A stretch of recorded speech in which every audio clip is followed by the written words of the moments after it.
Middlemarch by George Eliot. Chapter 21. High fecundae, eke full womanly and plain, no counterfeited terms had she, to seamen wise. Chaucer. It was in that way Dorothea came to be sobbing as soon as she was securely alone. But she was presently roused by a knock at the door, which made her hastily dry her eyes before saying, "Come in." Tantripp had brought a card, and said that there was a gentleman waiting in the lobby. The courier had told him that only Mrs. Casaubon was at home, but he said he was a relation of Mr. Casaubon's. Would she see him? "Yes," said Dorothea, without pause. "Show him into the salon." Her chief impressions about young Ladislaw were that when she had seen him at Lowick she had been made aware of Mr. Casaubon's generosity towards him, and also that she had been interested in his own hesitation about his career. She was alive to anything that gave her an opportunity for active sympathy, and at this moment it seemed as if the visit had come to shake her out of her self-absorbed discontent, to remind her of her husband's goodness, and make her feel that she had now the right to be his helpmate in all kind needs. She waited a minute or two, but when she passed into the next room there were just signs enough that she had been crying to make her open face look more youthful and appealing than usual. She met Ladislaw with that exquisite smile of goodwill which is unmixed with vanity, and held out her hand to him. He was the elder by several years, but at that moment he looked much the younger, for his transparent complexion flushed suddenly, and he spoke with a shyness extremely unlike the ready indifference of his manner with his male companion, while Dorothea became all the calmer with a wondering desire to put him at ease. "I was not aware that you and Mr. Casaubon were in Rome until this morning, when I saw you in the Vatican Museum," he said. "I knew you at once, but, I mean, that I concluded Mr. Casaubon's address would be found at the Poste Restante, and I was anxious to pay my respects to him and you as early as possible. Pray sit down. He is not here now, but he will be glad to hear of you, I am sure," said Dorothea, seating herself unthinkingly between the fire and the light of the tall window, and pointing to a chair opposite, with the quietude of a benignant matron. The signs of girlish sorrow in her face were only the more striking. "Mr. Casaubon is much engaged, but you will leave your address, will you not, and he will write to you?" "You are very good," said Ladislaw, beginning to lose his diffidence in the interest with which he was observing the signs of weeping which had altered her face.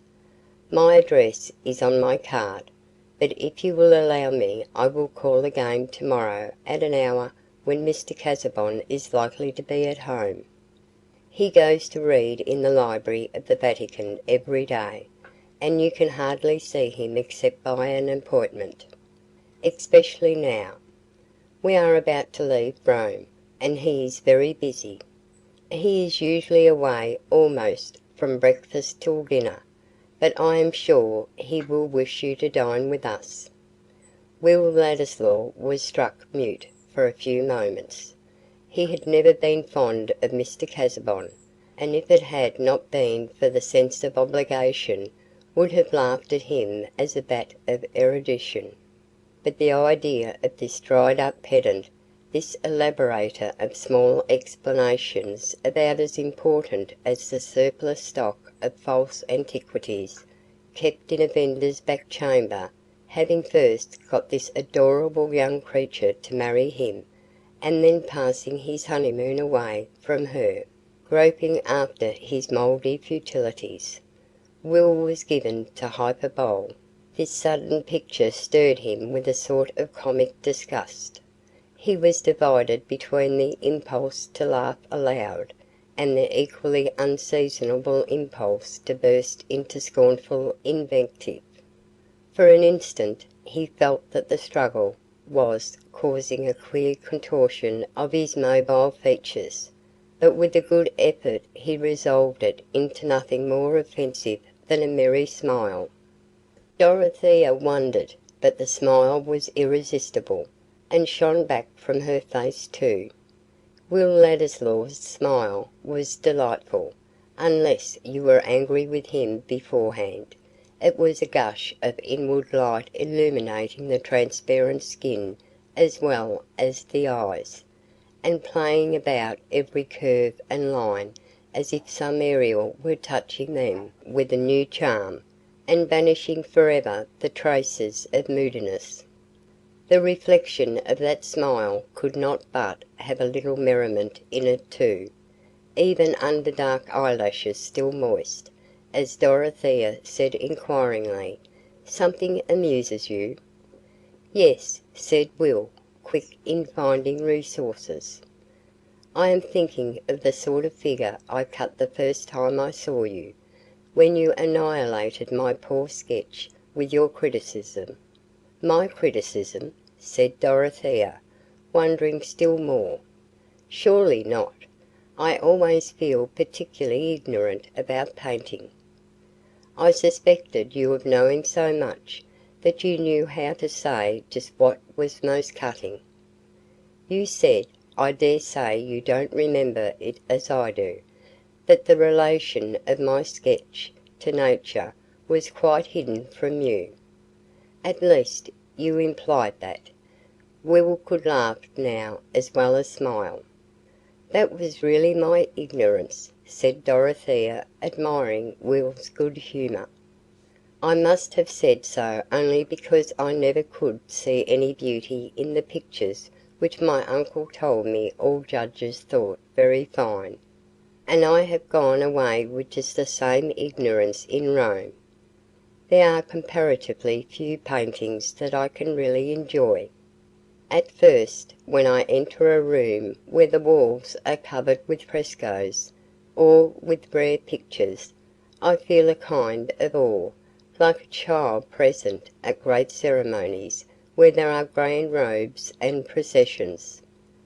I feel myself in the presence of some higher life than my own. But when I begin to examine the pictures one by one the life goes out of them, or else is something violent and strange to me. It must be my own dullness. I am seeing so much all at once, and not understanding half of it. That always makes one feel stupid. It is painful to be told that anything is very fine, and not be able to feel that it is fine, something like being blind, while people talk of the sky." "Oh, there is a great deal in the feeling for art which must be acquired," said Will. It was impossible now to doubt the directness of Dorothea's confession. "Art is an old language with a great many artificial affected styles, and sometimes the chief pleasure one gets out of knowing them is the mere sense of knowing. I enjoy the art of all sorts here immensely, but I suppose if I could pick my enjoyment to pieces, I should find it made up of many different threads. There is something in daubing a little oneself, and having an idea of the process." "You mean perhaps to be a painter," said Dorothea, with a new direction of interest. "You mean to make painting your profession? Mr. Casaubon will like to hear that you have chosen a profession." "Oh, no," said Will, with some coldness. "I have quite made up my mind against it. It is too one-sided a life. I have been seeing a great deal of the German artists here. I travelled from Frankfort with one of them. Some are fine, even brilliant fellows, but I should not like to get into their way of looking at the world entirely from the studio point of view." "That I can understand," said Dorothea cordially.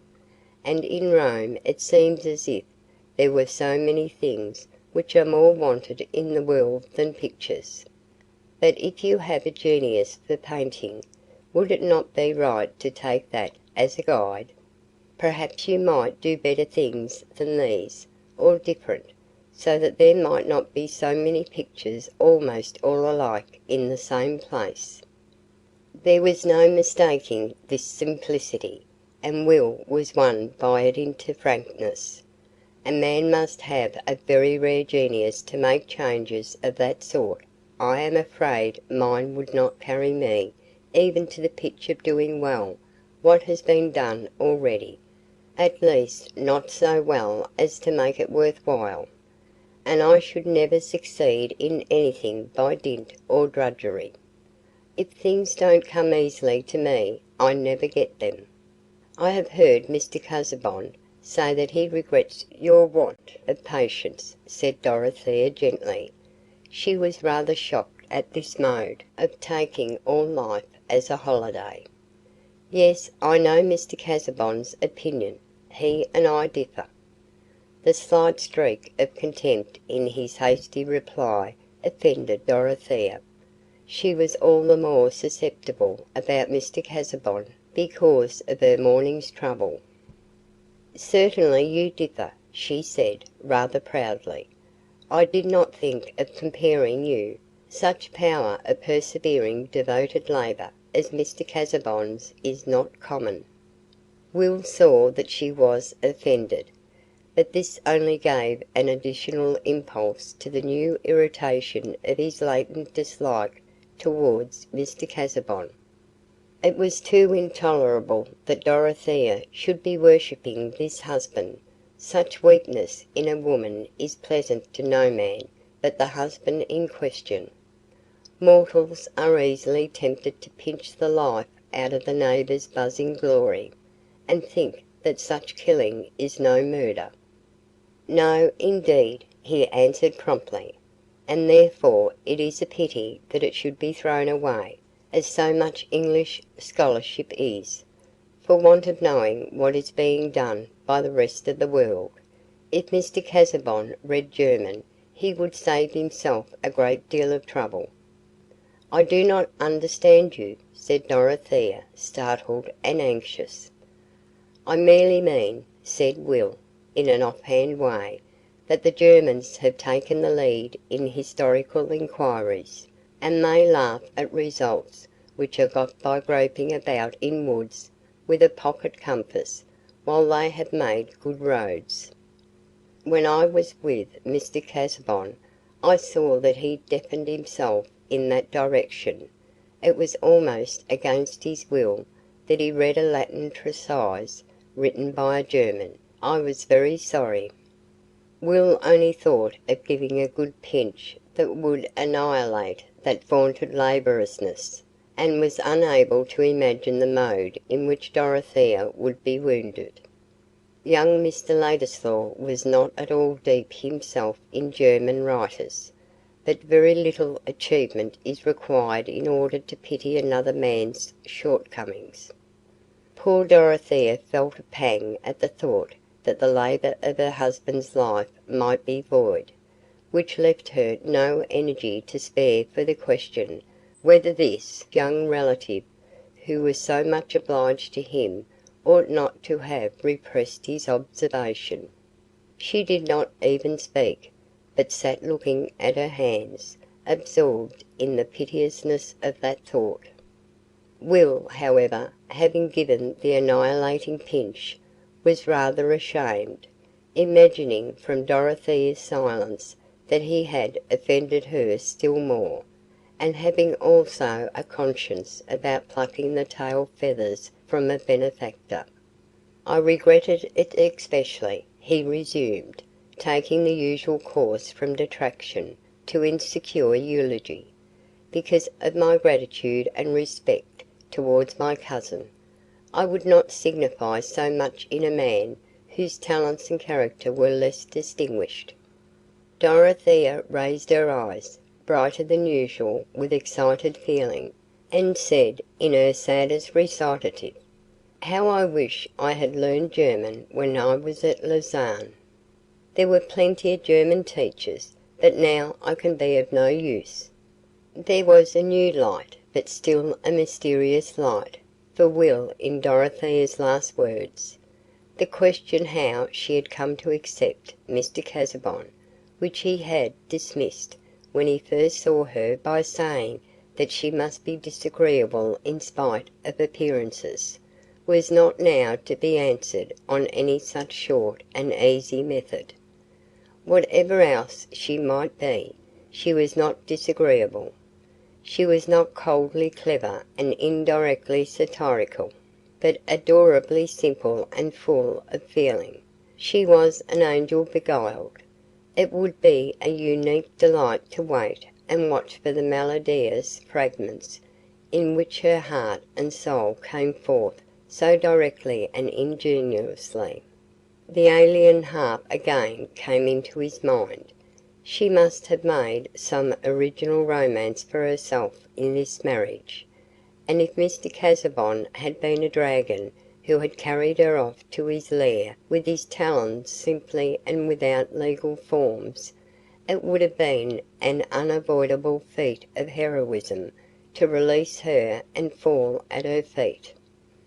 But he was something more unmanageable than a dragon. He was a benefactor with collective society at his back, and he was at that moment entering the room in all the unimpeachable correctness of his demeanour, while Dorothea was looking animated with a newly roused alarm and regret, and Will was looking animated with his admiring speculation about her feelings. Mr. Casaubon felt a surprise which was quite unmixed with pleasure, but he did not swerve from his usual politeness of greeting when Will rose and explained his presence. Mr. Casaubon was less happy than usual, and this perhaps made him look all the dimmer and more faded, else the effect might easily have been produced by the contrast of his young cousin's appearance. The first impression on seeing Will was one of sunny brightness, which added to the uncertainty of his changing expression. Surely his very features changed their form. His jaw looked sometimes large and sometimes small, and the little ripple in his nose was a preparation for metamorphosis. When he turned his head quickly, his hair seemed to shake out light, and some persons thought they saw decided genius in this coruscation. Mr. Casaubon, on the contrary, stood rayless. As Dorothea's eyes were turned anxiously on her husband, she was perhaps not insensible to the contrast, but it was only mingled with other causes in making her more conscious of that new alarm on his behalf, which was the first stirring of a pitying tenderness fed by the realities of his lot and not by her own dreams. Yet it was a source of greater freedom to her that Will was there. His young equality was agreeable, and also perhaps his openness to conviction. She felt an immense need of someone to speak to, and she had never before seen anyone who seemed so quick and pliable, so likely to understand everything. Mr. Casaubon gravely hoped that Will was passing his time profitably as well as pleasantly in Rome, had thought his intention was to remain in South Germany, but begged him to come and dine tomorrow, when he could converse more at large. At present he was somewhat weary. Ladislaw understood, and accepting the invitation, immediately took his leave. Dorothea's eyes followed her husband anxiously, while he sank down wearily at the end of a sofa, and resting his elbow supported his head and looked on the floor. A little flushed, and with bright eyes, she seated herself beside him, and said, "Forgive me for speaking so hastily to you this morning. I was wrong. I fear I hurt you and made the day more burdensome." "I am glad that you feel that, my dear," said Mr. Casaubon. He spoke quietly and bowed his head a little, but there was still an uneasy feeling in his eyes as he looked at her. "But you do forgive me?" said Dorothea, with a quick sob. In her need for some manifestation of feeling she was ready to exaggerate her own fault. Would not love see returning penitence afar off, and fall on its neck and kiss it? "My dear Dorothea, who with repentance is not satisfied, is not of heaven nor earth. You do not think me worthy to be banished by that severe sentence," said Mr. Casaubon, exerting himself to make a strong statement, and also to smile faintly.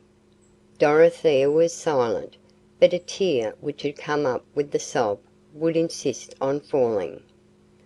"You are excited, my dear, and I also am feeling some unpleasant consequences of too much mental disturbance," said Mr. Casaubon.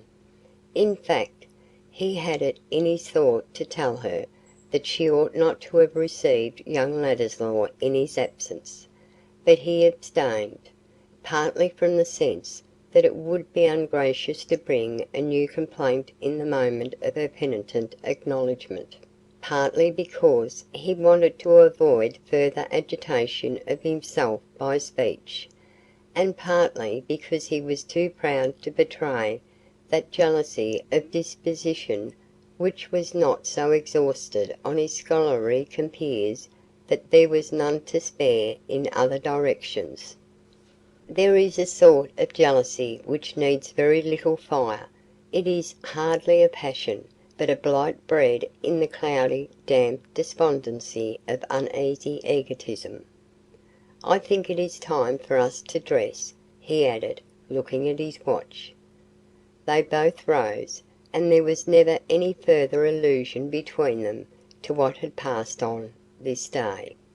But Dorothea remembered it to the last with the vividness with which we all remember epochs in our experience when some dear expectation dies, or some new motive is born.